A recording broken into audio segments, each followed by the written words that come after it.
So nami din mga kahapi sa dagat, nagpa-presko kaayo mingin sa dagat, kadayawi kaayo ang dagat. Oh. Kadayawi kay nasunamis punuan. Oh, dayawi no kapasuli kaayo, so dayawi kaayo kinasod. So kami lang tulo ni Kathleen sa among bunsoy-soy ug ako. Kaya wala mong papa yun sa trabaho. So nami sa dagat anhin na lang minaniod to, nagbanding ming tulo. Kami namin sa dagat, namin sa hunasan. Pero nagbaon po may amang paniod to. Si hi ate. Precious hi. Hi. So happy kaayon mga kabataan. So nagbaon mi og nilamaw na butong. Tulo lang katasak ay tulo lang may with rice. Kana siya pinirito na sa taasan.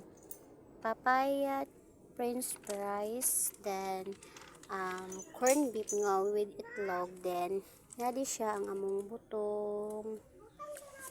So kami lang tulungan hiya. So arat na mga una ta maniud to taniyo guys. So later mag-video ako later. Sila og happy kaayo.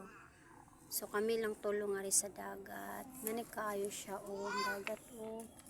Kaayo siyang kapisko. Ngadton ta na kami nga area pero pasuisa. So dinhi na lang mis punuan sa kaan palisay.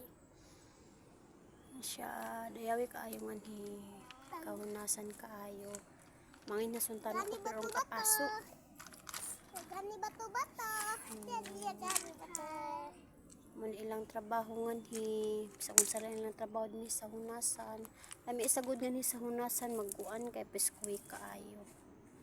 Sa hunasan. Daghan kaayong mga tao o. Ang mga tao o. Ang mga tao sa hunasan. Nanginhas, nay namukot, nay nanirip, dunay nanguan, klase-klase kaayo nga hiyang kuan.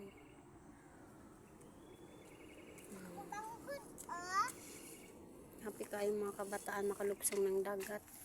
Say kapasuan sa vlog ako sa bahay, so magingani kami ngi sa dagat. Mani siya nga area.